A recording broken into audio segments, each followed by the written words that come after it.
Bismillahirrahmanirrahim. Assalamualaikum warahmatullahi wabarakatuh. Teman-teman sekalian, kita hari ini akan melanjutkan sharing dan konten tentang libatin Allah. Konten libatin Allah ini sebetulnya konten tentang ilmu akidah dan ma'rifatullah, ilmu tentang yakin kepada Allah dan bagaimana cara bersandar dan bergantung kepada Allah Subhanahu wa taala dengan lebih mengenal kebesaran Allah, baik sifat-sifat Allah, nama-nama Allah, kekuasaan Allah, dan seterusnya. Sehingga dengan kita belajar ma'rifatullah ini, kita jadi tahu bagaimana harusnya kita berinteraksi dengan Allah. Kaifa nata'amal ma'allah fi hayatina. Gimana cara kita melibatkan Allah dalam kehidupan kita sehari-hari.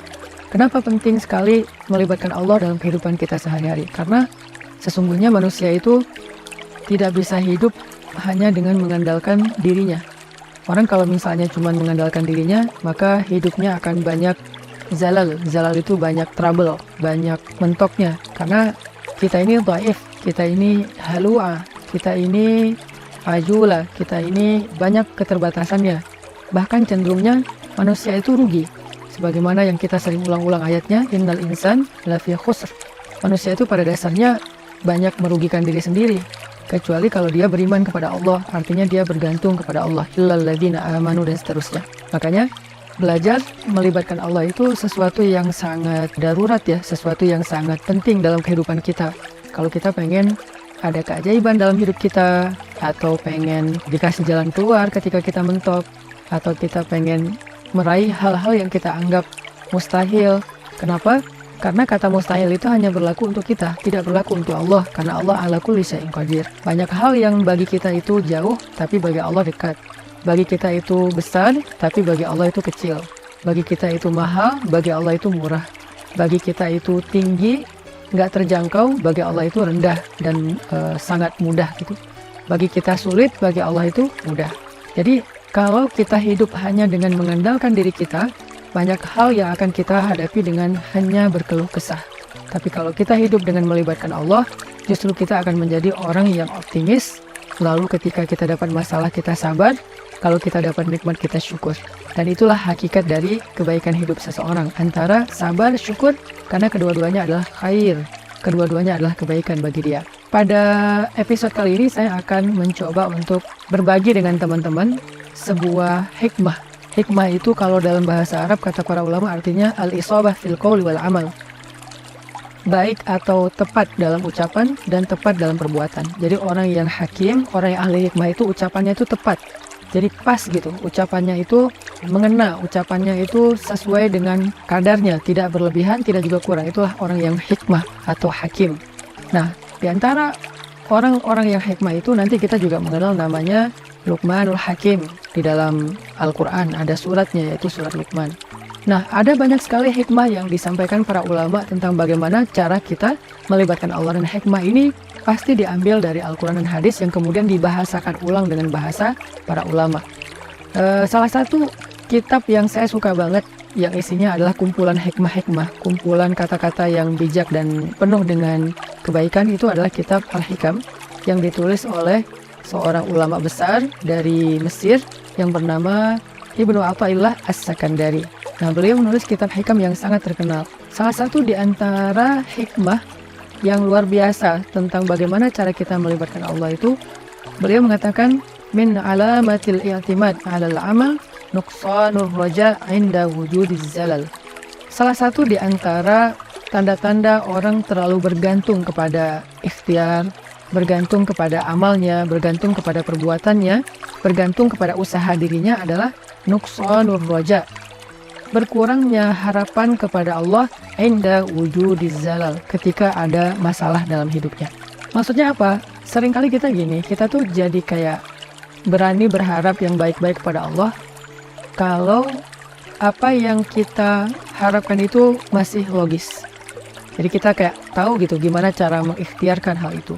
Kita tahu bagaimana cara mendapatkan hal itu, sehingga kita masih berharap pada Allah, ya Allah mudahkanlah saya. Misalnya kayak kita pede bisa dapat kerjaan, atau misalnya kita udah ngerasa bahwa insya Allah saya layak mendapatkan pekerjaan itu, sehingga kita mendaftar di sebuah perusahaan. Kita masih berharap pada Allah supaya Allah mudahkan urusan kita. Tapi ketika ternyata kita ditolak sana-sini, kita ketuk setiap pintu-pintu di bumi, ternyata nolak kita sehingga kita nggak punya kerjaan, kita tiba-tiba jadi putus asa, jadi nggak berharap lagi, jadi nggak optimis, karena ngerasa kayaknya pintu-pintu bumi udah tertutup. Karena ngerasa kayaknya ikhtiar kita itu udah mentok, kayaknya udah nggak ada lagi perusahaan yang bisa kita hubungi gitu. Sehingga ketika pintu-pintu di bumi udah tertutup, kita jadi berkurang juga harapan kita kepada Allah. Padahal orang yang baik dalam melibatkan Allah dalam hidup itu justru di saat pintu-pintu di bumi tertutup, dia masih berharap kepada Allah. Di saat itulah Allah terlibat. Jadi jangan sampai ketika pintu bumi tertutup, manusia meninggalkan kita, jalan-jalan ikhtiar itu udah kayaknya udah mentok, kita jadi berprasangka buruk dan tidak lagi berani berharap yang baik-baik kepada Allah. Justru ketika keadaan kita lagi sulit, keadaan kita lagi mentok, pintu-pintu di bumi tertutup, manusia meninggalkan kita, justru saat itulah saat kita bisa melibatkan Allah seutuhnya, karena tidak tercampur dengan keyakinan kita kepada makhluk. Dan saat itulah saat yang paling ajaib, saat kita mentok. Maka harusnya ketika kita mentok, ketika kita merasa kayak nggak ada harapan di antara manusia atau di bumi, kita justru semakin besar harapannya kepada Allah Subhanahu wa Ta'ala. Dan itulah cara paling ajaib melibatkan Allah dalam urusan kita. Kayak masalah jodoh misalnya. Ada orang yang dia udah siap menikah, udah punya pekerjaan tetap, punya penghasilan yang baik, kemudian secara penampilan dia juga good looking, orangnya juga baik gitu. Terus dia suka sama seorang cewek. Datanglah dia untuk melamar cewek tersebut. Dan sepertinya cewek itu juga kayaknya perhatian sama dia. Sehingga dia nggak tahu GR apa enggak, dia kayak berharap kayaknya nih udah waktunya nih saya serius dan melamar dia. Sebelum dia berangkat ke rumah calon istrinya, dia berdoa kepada Allah, ya Allah mudahkan urusan saya, ya Allah semoga saya bisa menjadi suami yang baik bagi dia, semoga lamaran saya diterima, bla bla bla. Dia berdoa kepada Allah, dia berharap kepada Allah karena dia percaya bahwa ada jalan untuk mendapatkan yang dia inginkan. Lalu ketika yang terjadi justru sebaliknya, dia ditolak walaupun dengan cara baik-baik atau bahkan mungkin dengan cara yang agak sedikit kasar. Perempuan itu menolak dia, atau calon mertuanya yang menolak, ayah dari perempuan itu yang menolak, atau mungkin ada banyak masalah lain yang terjadi sehingga nggak bisalah dia melamar perempuan itu. Apakah dia masih berharap kepada Allah? Kalau dia sudah tidak lagi berharap kepada Allah, berarti selama ini dia sebetulnya lebih bergantung kepada ikhtiarnya, kepada usahanya daripada kepada Allah. Makanya tidak terjadi keajaiban. Bukan begitu cara melibatkan Allah. Justru ketika lamarannya ditolak, saat itulah dia bisa mengandalkan Allah seutuhnya. Karena tidak bisa lagi mengandalkan good looking, tidak bisa lagi mengandalkan mapan, tidak bisa lagi mengandalkan ikhtiar-ikhtiar manusiawi. Saat itulah dia seutuhnya bisa mengandalkan Allah, dan itulah cara melibatkan Allah untuk mendapatkan keajaiban dalam hidup. Sehingga jangan berputus asa dan jangan menyerah. Kalau nggak bisa mengetuk pintu hati manusia, maka ketuklah pintu rahmat Allah Subhanahu wa Ta'ala. Dan Allah lah yang membolak-balikan hati. Kalaupun nggak perempuan itu, Allah akan gantikan dengan perempuan lain yang lebih baik daripada dia untuk kita. Artinya, nggak boleh berhenti berharap pada Allah. Justru berharap kepada Allah di saat kita sedang sulit, itulah cara paling ajaib mendatangkan keajaiban Allah Subhanahu wa Ta'ala. Ada nasihat dari kisah Nabi Yusuf alaihissalam di dalam surat Yusuf, ketika Nabi Yakub meminta kepada anak-anaknya mencari Nabi Yusuf dan mencari adik mereka yaitu Bunyamin. Nabi Yakub bersabda, "Ya bani yadhhabu fatahassasu min Yusuf wa akhihi فتحسسوا من يوسف وأخيه ولا تيأسوا من روح الله إنه لا ييأس من روح الله إلا القوم الكافرون." Wahai anak-anakku, kata Nabi Yakub, pergilah dan carilah kabar tentang Yusuf dan saudaranya itu Bunyamin. Dan janganlah kalian berputus asa dari rahmat Allah, dari pertolongan Allah, dari campur tangan Allah, dari keajaiban di sisi Allah. Sesungguhnya tidak ada yang berputus asa dari rahmat Allah kecuali orang-orang yang mengingkari kebesaran Allah, orang-orang yang tidak beriman. Jadi ciri di antara orang yang beriman itu tidak berputus asa. Dan kalimat putus asa ini tidak akan muncul kalau tidak ada zalal, tidak ada masalah, kalau nggak mentok. Nggak mungkin dong kita berputus asa sementara jalan masih terbuka lebar, segalanya masih normal, semuanya masih sesuai prediksi kita. Itu nggak ada alasan kita berputus asa. Justru alasan berputus asa itu ketika kita punya masalah, mentok, trouble, error, bla bla bla. Justru saat itulah kita rentan dengan putus asa. Nah, orang yang beriman di saat itu justru mereka bertambah yakin kepada Allah. Tidak menjadi orang yang yai'as, menjadi orang yang berputus asa atau yusi'udzan billah, mereka berburuk sangka kepada Allah. Wa tadhunnuna billahi dzunun. Kalian berprasangka kepada Allah dengan prasangka yang tidak pantas. Kenapa? Karena orang beriman tidak pernah berhenti berharap kepada Allah yang baik-baik. Bahkan ketika ada masalah paling berat dalam hidupnya, saat itulah dia semakin berharap kepada Allah dan semakin bergantung kepada Allah. Dan saat itulah keajaiban Allah terjadi. Coba renungkan firman Allah di dalam surat An-Naml ayat 62. Bismillahirrahmanirrahim. Amman yujibul muttarra idza da'ah. Amman yujibul muttarra idza da'ah wa yakshifus su' wa yaj'alukum khulafa'al ardh. أإله مع الله قليلا ما تذكرون. Siapakah yang akan memperkenankan doa orang-orang yang sedang kesulitan jika dia berdoa kepada Allah dan kemudian menghilangkan keburukan dari mereka dan menjadikan kalian sebagai pemimpin-pemimpin di muka bumi? Apakah ada ilah yang patut disembah bersama dengan Allah? Qalilan ma tazakkarun. Sedikit sekali apa yang kalian mengerti. Siapakah yang akan menjawab doa orang yang ketika muttar? Apa itu muttar? Muttar itu artinya orang yang sedang dalam kesulitan yang luar biasa. Muttar itu artinya orang yang sedang dalam kesusahan yang sangat besar. Muttar itu artinya orang yang udah mentok, itulah muttar. Maka amma yujibul muttar, siapa yang akan bisa menjawab panggilan orang yang sedang muttar, yang memanggil ya Allah, ya Allah, ya Nasir, ya Azim, ya Aziz, ya Rabbal Alamin, ya Rabbi. Siapa yang akan menjawab panggilan ketika ada yang memanggil dalam keadaan kesulitan ya Allah selain Allah Subhanahu wa Ta'ala? Hanya Allah yang bisa menjawab. Ketika manusia tidak bisa menjawab, orang tua nggak bisa menjawab, teman-teman nggak bisa menjawab, mereka nggak ngangkat telepon, nggak ngebalas WA, nggak ada yang mau membantu kita, nggak ada yang yujib. La ahad yujibuna, tidak ada satupun yang menjawab kita. Faman yujibul muttar, siapa yang menjawab kita ketika dalam keadaan muttar seperti itu? Allah.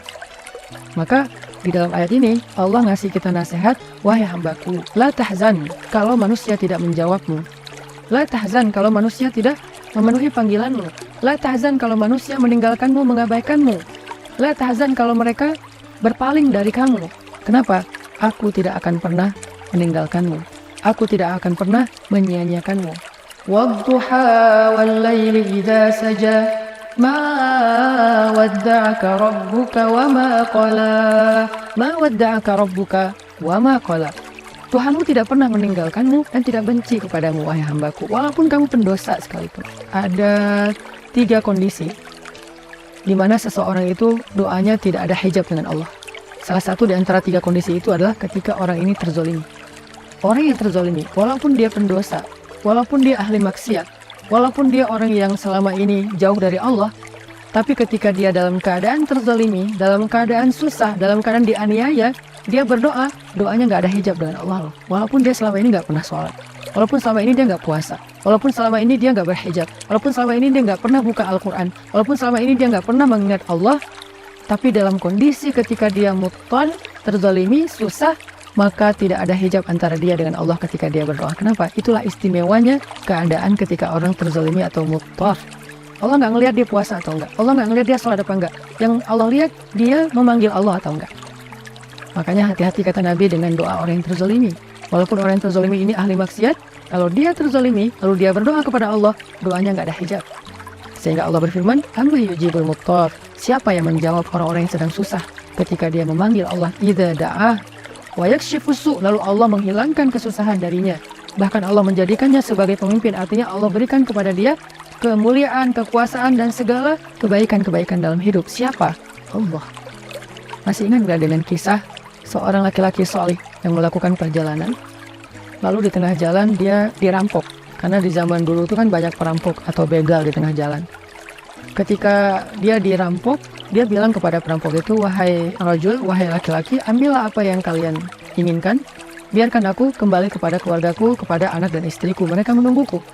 Kata perampok ini, adapun harta-harta ini sudah pasti bisa kami ambil, tetapi berikutnya yang kami inginkan adalah membunuhmu. Kamu tidak akan bisa melanjutkan perjalanan. Maka laki-laki ini pas tahu bahwa dia nggak punya harapan untuk meloloskan diri, dia udah dipegang sama mereka, tinggal dipenggal, dia bilang, kalau begitu beri saya waktu sebentar saja untuk sholat 2 rakaat, setelah itu lakukan apa yang kalian inginkan.